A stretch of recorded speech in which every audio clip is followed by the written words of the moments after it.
Newsmaker Sunday with Fox 10's John Hook.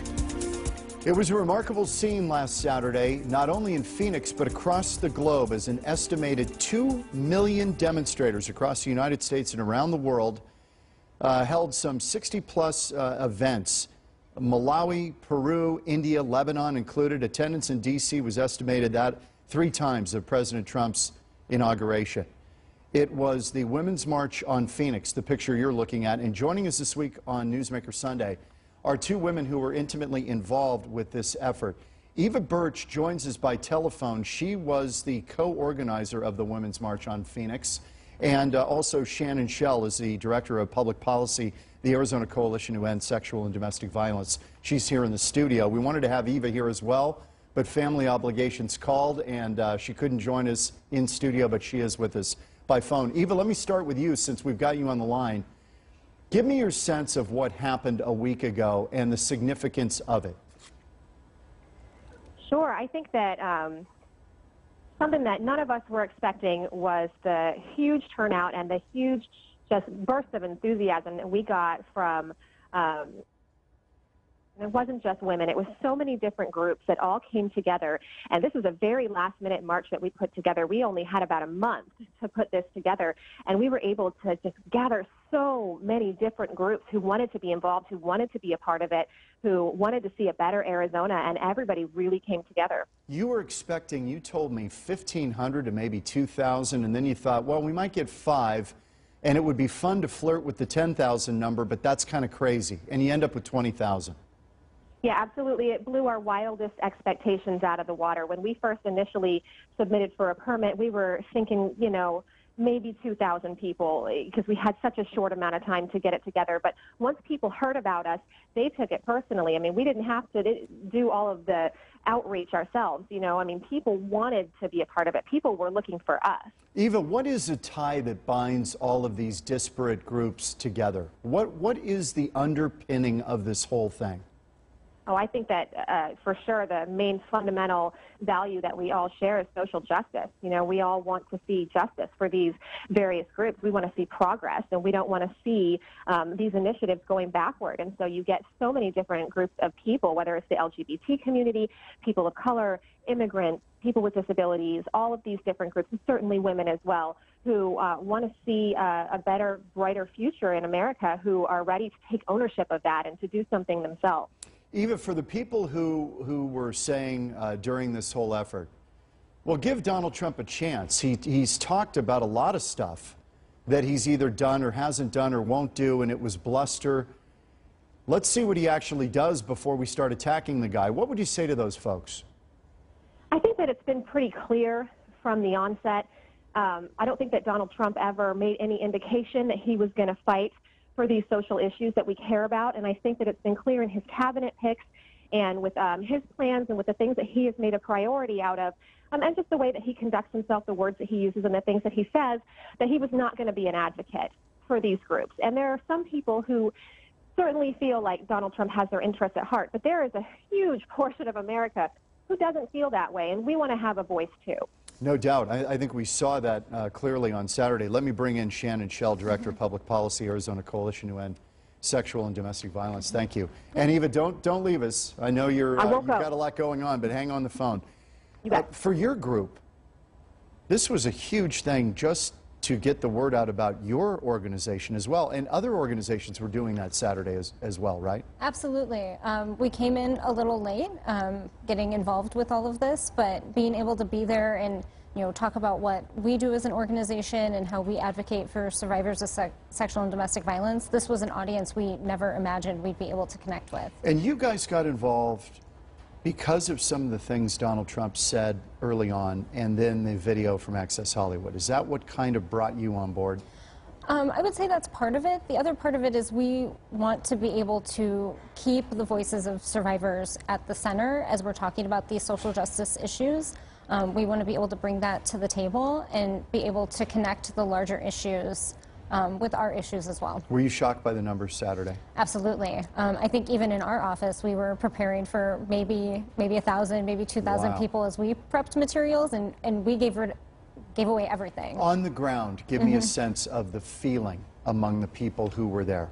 You know, the energy was amazing, and there was a true sense of solidarity that the community had come together. And I do a lot of tabling events, and sometimes people shy away from our table because we're talking about domestic violence, and that makes people uncomfortable. It's not an easy subject, right? Right. But people wanted to be involved. They wanted to talk to us. They wanted to help and to share their stories. I had survivors sharing their own personal stories with us and asking how they can get involved. Eva, let me bring you back in. Eva Burch, who was a co-organizer of the Women's March on Phoenix. Going forward, what does this mean politically? Will you be able to, there's already talk about a march in April. Can this kind of movement, I guess, is it a movement? Is that fair to say? Absolutely. I don't know what else you call it. I mean, this is a total mobilization of multiple communities. It's a movement. Some people, now, you know, don't take offense to this, but some people are likening this to the Tea Party uprising back early in the Obama administration that ended up undoing the Affordable Care Act, frankly. I mean, do you see some parallels there? Obviously, different ends of the political spectrum. Sure, of course there are going to be parallels, and I can see the point there.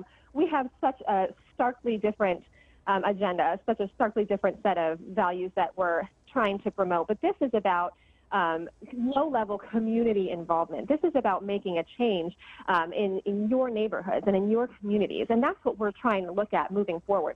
We're not trying to come from the outside and say that that whatever is going on in our politics is going to change by overthrow. You know, what we're trying to do right now is to get people involved and engaged at the local level, and that's what we're looking at when we look forward. When we look forward, we see collaborations. Yes.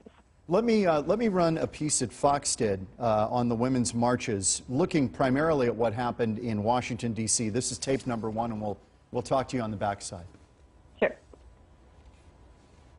The goal of this march was to send a bold message to President Trump on his first full day in office that women's rights are human rights. And while organizers said that these marches were not anti-Trump demonstrations, here in D.C. it was clearly a driving force for a lot of the crowd. Many were extremely offended by comments Mr. Trump made during the election, particularly the leaked Access Hollywood video, and said they were nervous about what he may do as president. Hollywood also turned out in force, with celebrities like actress America Ferrera making it clear they will continue protesting against President Trump. The platform of hate and division assumed power yesterday.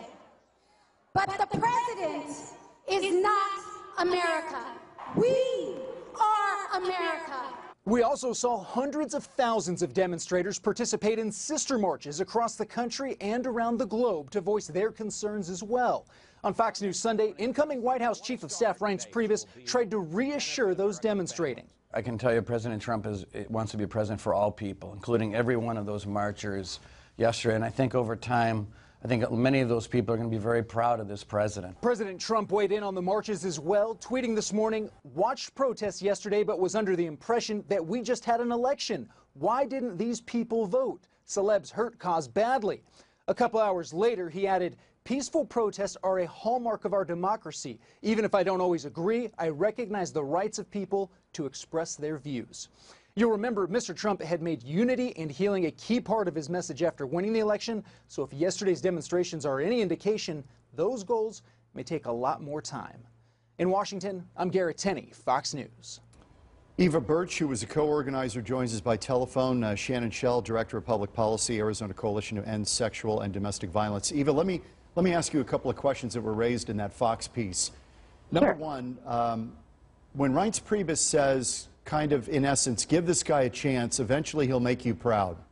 Is that even a possibility in your mind? Have you left the door open that that could happen? Well, I think that in order for people to open their minds to that possibility, they have to see some of that. Because what we've seen is a lot of the opposite. I mean, just in the last week, if you want to talk about President Trump representing these various groups that are feeling marginalized, we're looking at what's going on with the Dakota Access Pipeline, and I don't think that the Native Americans feel as though President Trump represents their interests. And to look at the ideas of defunding Planned Parenthood, which certainly looks like it's going to move forward, and I don't think that a lot of women feel as though President Trump is representing their interests. And then you look at the poor and what's going on with the Affordable Care Act, and the sick and the elderly and what's going to go on with Medicare and Medicaid. And people don't feel like Trump is representing their interests with his actions. So if Trump wants to earn our trust, Trump has to make better choices that speak on behalf of all of these groups. Shannon, did you sense on the ground that that maybe one of the ties that binds is an anti-Trump feeling out there? Sure, I think that is part of what people are feeling at this point, but I think people are also looking to stand together and to take action from a social justice perspective, as she said earlier.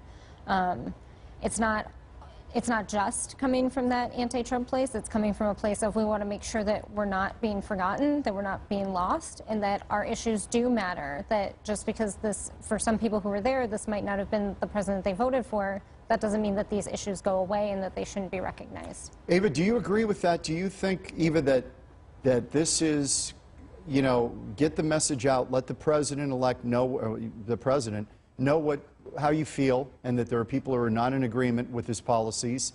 Or is there an underpinning of, we've got to knock this guy out of office? And I'm talking impeachment. And Rush Limbaugh and others have said, it's going to happen. There's going to be a move to do this down the line. Mark my words, that's what he said. Do you believe that? Well, if that's a goal that some people have, that's not the goal, the intent, or the mission of the Women's March on Washington and the movements that follow that. That's not what we are standing for, certainly here on a local level. So I can't speak to that because that's not what we're trying to accomplish.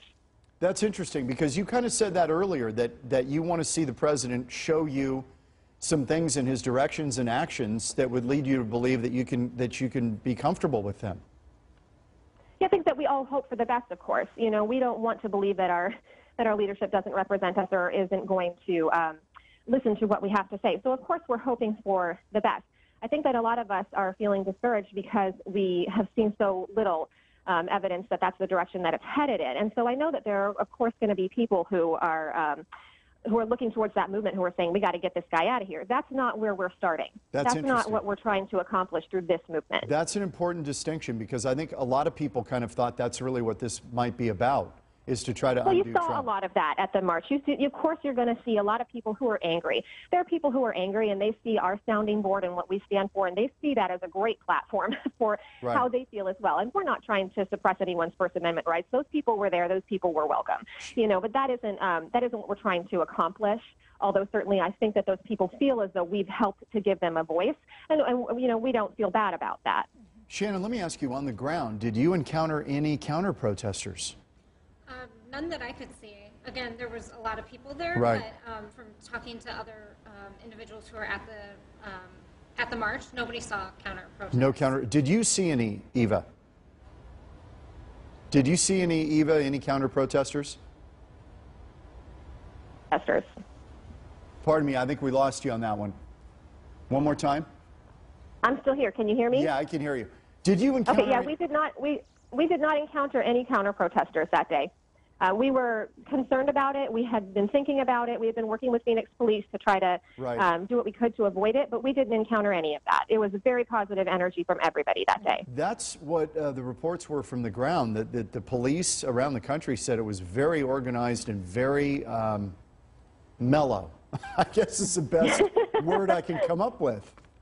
Yeah, no, it was pretty chill. I mean, it was, you know, a bunch of people getting together for common goals that include justice and peace, you know, and social reform in those ways. And I don't think that, you know, that usually draws the hostile crowd.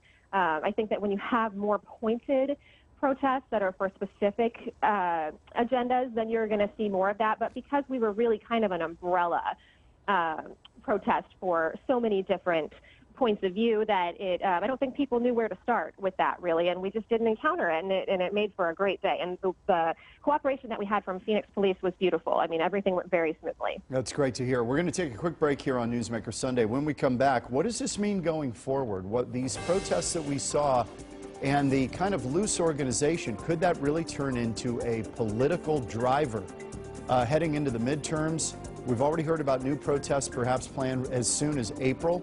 What does this mean politically? And would this be a way to start registering people who maybe haven't voted to get them in the process? Back on Newsmaker Sunday with the marches we saw around the country. Some have called them anti-Trump protests. Some have just called it the women's marches. We're back in a minute on Newsmaker Sunday. Across the country and around the world today to say, Mr. Trump, we refuse. That was America Ferrera. She's an actress out of Hollywood. There's Gloria Steinem. I mean, it was really kind of a who's who of the Hollywood crowd in D.C. for that march. Some of the comments, a lot of heat, obviously. Madonna, she took a lot of heat for the comments that she made during that march. We're joined, as we talk about what happened in Phoenix and across the country, by Eva Burch, who was a co-organizer of the Women's March on Phoenix, Shannon Schell, the Director of Public Policy for the Arizona Coalition to End Sexual and Domestic Violence. Thanks to you both. Do you think that is there a difference? Let me start with you, Shannon. Is there a difference a little bit in tone and tenor with what happened in Phoenix and what happened in Washington? Or is it all under the same umbrella? I think it's, I mean, not having been in Washington, I can't say, but I think it's all under the same. Like, everybody's coming together to be together in solidarity and to share this peaceful message that, you know, we want to see change, we want our issues to be paid attention, and we want the administration to take us seriously. Would you describe it as kind of a warning shot across the bow of the Trump administration to say, we're here, you need to listen? I can't exactly speak to that, but I think it does send a really strong message when you have this many people together who are coming together for the same issues. Eva, we're talking about 2 million people across the country that did this on Saturday, a week ago. Yeah, it looks like that might even be a low estimate, but absolutely, it was an amazing turnout. It looks like it's probably the biggest single-day protest that we have in our history. Were you uncomfortable with some of the words that were used in D.C., and did you worry that that might kind of spill over and color what you guys did in Phoenix, which was pretty peaceful and pretty orderly and very civil? I think that everything that happened here in Phoenix represented our community really beautifully. We never seek to alienate people, and I think that there was a little bit of that might have gone on in Washington. They have a much bigger audience than we do. They have a totally different caliber of celebrity that is able to speak at those kind of events. And here we really had people that were locally engaged and active in our community, and that was kind of the spirit of our march. And I do think that there was some variance in that, but I mean, we're proud of what was accomplished nationwide. Eva, you talked, and we brought it up before the break, about moving forward and even a march in April. How solid is this march in April, and what would it entail, and what would it be about? So the march in April is actually not being organized by us, at least not at this time. We are still really in the phase of the dust settling from this march that we just had on the 21st. People are really interested in an April demonstration. We think that it's very possible that something like that might occur. We are not currently organizing it right now. We have on our event page for the Phoenix March constant updates, a place where people can sign. Oh, we lost Eva there for a moment. We'll get her back. Let me ask you, was there any effort out there to try to register voters? Once you saw the numbers you were getting, did anybody say, hey, we better kind of gather the corn here and try to Yeah, not that I can see. I think there may have been some folks out there trying to help get people registered to vote. There were so many people, it was hard to see what other tables were doing and what other tables were handing out or trying to get people signed up for. Was it kind of organized chaos in a way? I mean, you know, everybody, disparate groups are out there, and you know, it did feel that way at some point, and that's not a it's not a knock. Yeah, it's not a knock at the organizers. It's just organic, right? Right. We could have never, you know, never prepared for over 20,000 people to come. So there were moments of time where we were literally standing at our table, one person in front, one back, and we're just like handing stuff out to people as they came up to us, trying to get. We had made an effort to. Oh, there's Eva. Go ahead. Eva, go ahead. Sorry, I jumped in there, didn't I? Yeah. We had made an effort to reach out to some local organizations that do voter registration. We were really hopeful that we would be able to have them there, but we weren't able to connect, unfortunately. So we did want to have voter registration available. We know there are going to be events in the future, and that's absolutely a priority for us. I was going to say, if that's true, that's an opportunity missed, and I'm sure it's a mistake that won't happen going forward now that you know the kind of numbers you might get. I think that one of the problems that we had was that we were a grassroots group of volunteers. We are not an established organization. So when we're reaching out to people, people have no idea who we are. So when we first started, we really had a hard time getting people to come in and join us in this effort. But once it got so big and everybody was so excited and everybody wanted to be a part of it, it was really wonderful. But of course, we ran out of space. We ran out of room. We weren't able to include everybody who we would have wanted to. And I think that moving forward, that's going to be a great learning experience for us. We're going to work with people more closely. One more thing. We've got to take a break, Eva. I want to ask you, since you were a co-organizer, was social media the driving catalyst to kind of get to everyone and let them know this was going on? I would tell you yes, but I would know that that wouldn't be true. And here's why. We had about 8,000 some odd people say that they were going to come on our event page, and more than 20,000 people showed up. So, I mean, we had some radio exposure, we had TV exposure, but this was really grassroots. There were people from all walks of life that were there, and not just from social media. Social media is our baby. That's what helps us to get the word out, and from there, it absolutely grew into other arenas. Okay, thank you. And we're going to come back with a couple of final thoughts with Eva Burch, who was a co-organizer of the Women's March on Phoenix, and Shannon Schell, Director of Public Policy for the Arizona Coalition to End Sexual and Domestic Violence. Back on Newsmaker Sunday as we talk about these remarkable marches across the nation and even some worldwide. Back in a minute. Back on Newsmaker Sunday talking about the remarkable series of marches across the country. Here in Phoenix, 20,000 attended, over 2 million nationwide. Stefania Coley with more on the Phoenix March a week ago. We are mighty. We are a large group of people. As President Donald Trump takes his first day in office, millions of protesters across the country took to the streets. A protest, a women's march. They have many messages to the Trump administration. You will see resistance. You will not be able to easily take away women's rights. Trump is a demigod who is just really bringing out the worst in people. Women's rights, minority rights, it's a theme of respect. Crowds of hundreds grew to thousands. Women, men, children fired up. We are a country based on principles of freedom, freedom of religion, freedom of choice. We want to work together, that we want the world to know that there is goodness, kindness, that there is sanity in this country. And I think we need to show to the country that there's a lot of people that aren't happy with the direction that the Trump administration wants to go. Filling the streets of downtown Phoenix outside the state's capital, thousands taking powerful steps in what they call not just a women's march, but a march towards equality for all. It's a human rights issue, as I said on all the signs. A march for unity under a president who they say fails to unite the country. But he does not represent the majority of Americans. This is a country for all the people, not just for a few. Stefania Coley, Fox 10 News. Eva Burch joins us on the telephone. She was one of the co-organizers of the Women's March on Phoenix, and Shannon Schell, who is the Director of Public Policy, the Arizona Coalition to End Sexual and Domestic Violence. Eva, I've got it right on your pronunciation on your name? That's perfect. Eva, pardon me. I blew it earlier, but thank you for correcting me. No, my pleasure. There was a lot of this stuff. Dump Trump was a rallying cry. Signs being waved, not my president. What do you make of that stuff?